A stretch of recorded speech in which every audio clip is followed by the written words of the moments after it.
Hi friends, welcome back to Nagas Kitchen. இன்னைக்கு நம்ம Nagas Kitchenல உங்களோட நான் ஷேர் பண்ணிக்க போறது நான் என்னுடைய வீட்ல பயன்படுத்தக்கூடிய சமையலறை குறிப்புகள் தான் உங்களோட நான் இன்னைக்கு ஷேர் பண்ணிக்க போறேன். ஆல்ரெடி நம்ம சேனல்ல கிச்சன் டிப்ஸ் பார்ட் 1 போட்டிருக்கோம். அதோட லிங்க் கீழே டிஸ்கிரிப்ஷன் பாக்ஸ்ல கொடுக்குறேன். நீங்களும் பாத்துக்கோங்க. இந்த டிப்ஸ் எல்லாம் நீங்களும் ட்ரை பண்ணி பாருங்க. ஓகே ஃப்ரெண்ட்ஸ், இதுவரைக்கும் நம்ம சேனல் சப்ஸ்கிரைப் பண்ணாத வியூவர்ஸ் மற்றும் ஃப்ரெண்ட்ஸ் எல்லாரும் சப்ஸ்கிரைப் பண்ணிக்கோங்க. அப்படியே சப்ஸ்கிரைப் பண்ணிட்டு பக்கத்துல இருக்கக்கூடிய பெல் ஐகானையும் டச் பண்ணி வரக்கூடிய ஆப்ஷன்ஸ்ல ஆல் கொடுத்துட்டீங்கன்னா நம்ம சேனல்ல போஸ்ட் பண்ணக்கூடிய எல்லா வீடியோஸும் உங்களுக்கு அப்டேட்டடா வந்துடும். டிப் நம்பர் 1, நம்ம நிறைய பேர் காய்கறி எல்லாம் கட் பண்ணும்போது திடீர்னு நைஃப் ஷார்ப்பே இல்லாம ஃபாஸ்டா கட் பண்ணாது. ஸோ அந்த மாதிரி நேரத்துல நம்ம வேஸ்டா கீழே தூக்கி போடக்கூடிய அந்த டேப்லெட் கவரை எடுத்து வச்சுட்டு ஸோ இன்ஸ்டன்டா நம்ம நைஃப் அண்ட் சிசர்ஸ் நல்லா ஷார்ப் பண்ணி எடுத்துக்கலாம். ஸோ நல்லா ஷார்ப் ஆயிடுச்சு இந்த நைஃப் கூட பாத்தீங்கன்னா.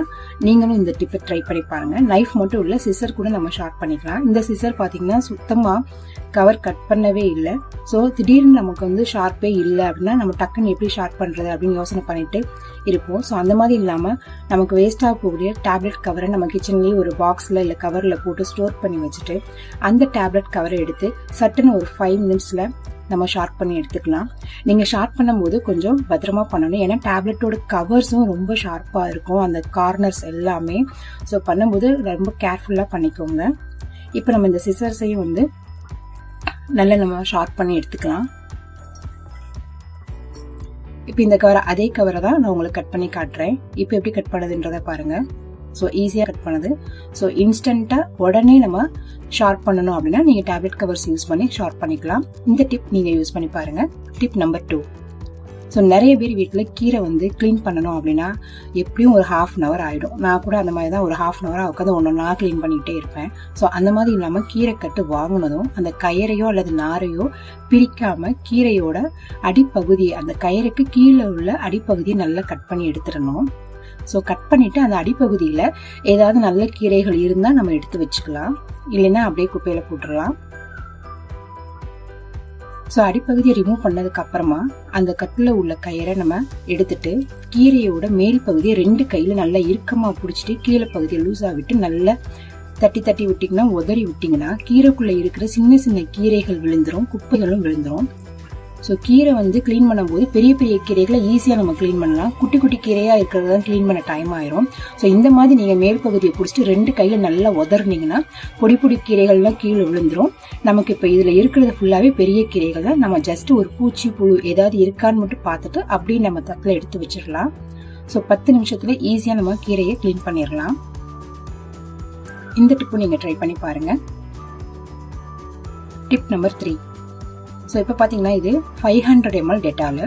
ஸோ இப்போ இந்த சொல்ல போகிற டிப் பார்த்தீங்கன்னா நீங்கள் டைம் சேவிங் டிப்பாகவும் எடுத்துக்கலாம், மணி சேவிங் டிப்பாகவும் எடுத்துக்கலாம். நான் இந்த மெத்தட் தான் வீட்டில் ஃபாலோ பண்ணிட்டு இருக்கேன்.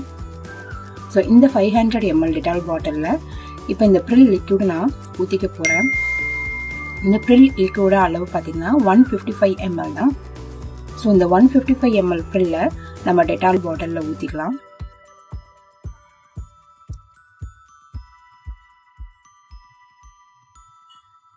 ஸோ இது பார்த்தீங்கன்னா நம்ம பாத்திரம் கழுவும் போது கொஞ்சம் கொஞ்சமாக லிக்யூடை ஊற்றி தண்ணி சேர்த்துக்கிட்டே இருப்போம். ஸோ அந்த மாதிரி பண்ணுறதுனால லிக்யூடும் நிறைய காலியாகும், நமக்கு டைமும் வேஸ்ட் ஆகும். ஸோ இந்த 155 ml லிக்யூடை வாட்டரில் ஊற்றிட்டு அதோட 350 ml வாட்டரை நான் ஆட் பண்ணிக்கிறேன். ஆட் பண்ணிவிட்டு நல்லா மிக்ஸ் பண்ணி வச்சுக்க போகிறேன். ஸோ இது பார்த்தீங்கன்னா உங்களுக்கு ஒரு மாதத்துக்கே 60 rupees, அதாவது 3 pouches தான் ஆகும். ஒரு நாளைக்கு 2 rupeesலயே நம்ம பாத்திரம் எல்லாம் தேய்ச்சிடலாம். இந்த லிக்யூட் நான் கலந்தது பார்த்தீங்கன்னா 1 கேப் நீங்கள் ஊற்றிக்கோங்க. ஊற்றிட்டு ஒரு பவுல் ஃபுல்லாக நீங்கள் தண்ணி சேர்த்து ஒரு நேர பாத்திரமும் தேய்ச்சிடலாம். டிப் நம்பர் 4, இது பார்த்தீங்கன்னா நம்ம ப்ரொவிஷன்ஸ் வாங்கிட்டு நிறைய பேருக்கு மீந்து போயிடும். அந்த மாதிரி மீறுற பேக்கெட்ஸ்க்கு நம்ம கிளிப் போட்டு வைப்போம், இல்லை கயிறு கட்டி இல்லை ரப்பர் பேண்ட் போட்டு வைப்போம். ஸோ அந்த மாதிரி இல்லாமல் சட்டுன்னு ஒரு நைஃப் எடுத்து நல்லா சூடு பண்ணிக்கோங்க. சூடு பண்ணிட்டு இந்த மாதிரி சீல் பண்ணிட்டீங்கன்னா ரொம்பவே பெட்டராக இருக்கும். ஸோ கொட்டவும் கொட்டாது உங்களுக்கு. ஸோ ஒவ்வொரு டைமும் நம்ம ரப்பர் பேண்ட்லாம் போட்டு பேக்குள்ளே வைக்கும் போது எடுக்கையில் சிந்திரும். இந்த மாதிரி நீங்கள் சீல் பண்ணி வச்சுக்கிட்டீங்கன்னா சிந்தாது, ஈஸியாக நம்ம மெயின்டைன் பண்ணிக்கலாம். இந்த மாதிரி சின்ன கவர்ஸ் மட்டும் இல்லாம மைக்ரோ நிறைய உள்ள தடிமனான கவர்ஸ் கூட நம்ம சீல் பண்ணி வச்சுக்கலாம். சீல் பண்ணிட்டு நல்லா உங்க ஃபிங்கரை வச்சு நல்லா அழுத்தி விட்டுட்டீங்கன்னா பிடிச்சிக்கிறோம். இது வந்து பாத்தீங்கன்னா நல்லா தடிமனான கவரையும் நான் வந்து சீல் பண்ணி எடுத்துக்கிறேன். நைஃபை நல்லா ஹீட் பண்ணிட்டு சீல் பண்ணிட்டீங்கன்னா நமக்கு ஈஸியா முடிஞ்சிடும். ஸோ இந்த மாதிரி தான் நான் வந்து மாசம் மாசம் ப்ரொவிஷன்ஸ் ஏதாவது மீந்துருச்சு அப்படின்னா சீல் பண்ணி வச்சுக்கிருவேன். இது மாதிரி பாத்தீங்கன்னா என்கிட்ட 4 பேக்கெட் வந்து மீந்திருந்தது. இப்ப 4 வந்து நான் சீல் பண்ணி எடுத்துக்கிட்டேன். இந்த டிப் நீங்களும் ட்ரை பண்ணி பாருங்க. Tip number 5. இப்ப நம்ம வீட்டுல நிறைய பேருக்கு வந்து குக்கரோட கேஸ்கெட் வந்து சீக்கிரமாவே வந்து பெருசாயிட்டு வேஸ்ட் ஆயிடும், செட் ஆகாம. அதை எப்படி தவிர்க்கலான்றதை இப்ப பாக்கலாம். நம்ம குக் பண்ணி முடிச்சதுமே அந்த குக்கரோட லிட் ஓபன் பண்ணதுமே ஒரு சின்ன இடுக்கியை வச்சுட்டு நீங்க அந்த கேஸ்கெட்டை வெளியே எடுத்துருங்க. எடுத்துட்டு ரன்னிங் வாட்டர்ல நல்லா அதை வந்து அலசி வச்சுட்டீங்கன்னா அந்த கேஸ்கெட்ல உள்ள ஹீட் எல்லாம் போயிடும். ஸோ ஹீட் இருக்கிறதுனாலதான் பாத்தீங்கன்னா அந்த குக்கரோட கேஸ்கெட் வந்து அப்படியே விரிவடைஞ்சுக்கிட்டே கொஞ்ச நாள்ல லிட்ல செட் ஆகாம நமக்கு வேஸ்டா போயிடும். ஸோ இந்த மாதிரி பண்றதுனால கேஸ்கெட் ரொம்ப நாளைக்கு வரும். இந்த டிப்பையும் நீங்க யூஸ் பண்ணி பாருங்க. Tip number 6. ஸோ இது வந்து பாத்தீங்கன்னா மஷ்ரூம் இன்னைக்கு டிப் நான் சொல்ல போறேன். நிறைய பேருக்கு வந்து மஷ்ரூம் வந்து வாங்கி ஒரு 2 நாள்லயே வந்து பிளாக் கலர் ஆயிடும். ஸோ அதை எப்படி நம்ம ஒரு வாரத்துக்கு ஃப்ரெஷ்ஷா வச்சுக்கலாம் அப்படின்றத இப்ப நம்ம பார்க்கலாம். அந்த பாக்ஸ்ல உள்ள கவரை நீங்க ரிமூவ் பண்ணிருங்க. ரிமூவ் பண்ணிட்டு இந்த மஷ்ரூம் வந்து மாய்ஸ்டர்ஸ் இருக்கும், கொஞ்சம் ஈரப்பதம்லாம் இருக்கும், அந்த கருப்பா இருக்க அழுக்குகள்லாம் இருக்கும். ஸோ அது எல்லாத்தையுமே இப்ப நம்ம வந்து கிளீன் பண்ணிக்க போறோம். ஸோ மஷ்ரூம்ஸை பிளேட்ல மாத்திட்டு அந்த மஷ்ரூம் பாக்ஸ்ல உள்ள அந்த ஈரத்தை ஒரு டிஷ்யூ பேப்பர் போட்டு நல்லா ஒத்தி எடுத்துருங்க, ஈரமே இல்லாம.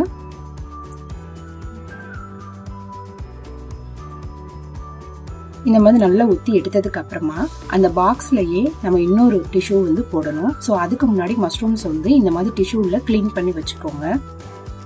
இது வந்து பாத்தீங்கன்னா நீங்க மஷ்ரூம் வாங்கிட்டு வந்த உடனே நீங்க பண்ணிட்டு ஃப்ரிட்ஜில் வைக்கணும். மஷ்ரூம் பாக்ஸ்லேயே வந்து அந்த டிஷ்யூ பேப்பர் நான் போட்டு மீதி இருக்க மஷ்ரூம் எல்லாத்தையுமே வந்து டிஷ்யூ பேப்பர்ஸ் வச்சுட்டு கிளீன் பண்ணிக்க போறோம். இந்த மாதிரி நீங்க மஷ்ரூம் வந்து கிளீன் பண்ணி உள்ள வைக்கல, நார்மலா மஷ்ரூம் மேல வச்சு ஏதாவது ஒரு பொருளை வச்சு அழுத்தம் கொடுத்துட்டீங்கன்னா அந்த மஷ்ரூம் வந்து கொஞ்சம் டேமேஜ் ஆன மாதிரி ஆயிடும். ஸோ இப்போ இது எல்லாத்தையுமே கிளீன் பண்ணியாச்சு. மறுபடியும் இன்னொரு டிஷ்யூ பேப்பர் வந்து அது மேல போட்டுட்டு நம்ம ரேப் பண்ணிடலாம். அதையே வச்சு டிஷ்யூ பேப்பர் இல்லை அப்படின்னு ஃபீல் பண்றவங்க நியூஸ் பேப்பர் யூஸ் பண்ணிக்கலாம்.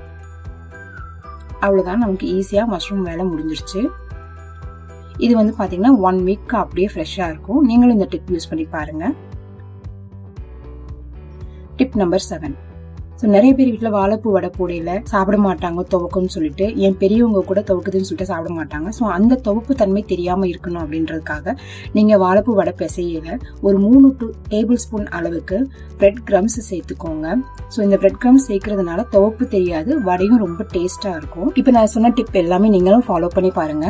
ஓகே ஃப்ரெண்ட்ஸ், இன்னைக்கு நம்ம சேனல்ல உங்களோட ஷேர் பண்ணிக்கிட்டு இந்த வீடியோ உங்களுக்கு பிடிச்சிருக்குன்னு நான் நினைக்கிறேன். இந்த வீடியோ உங்களுக்கு பிடிச்சிருந்தா நம்ம சேனலுக்கு ஒரு லைக் போடுங்க, உங்க ஃப்ரெண்ட்ஸோட ஷேர் பண்ணிக்கோங்க. மறந்துடாம நம்ம சேனலை சப்ஸ்கிரைப் பண்ணிக்கோங்க. தேங்க்யூ.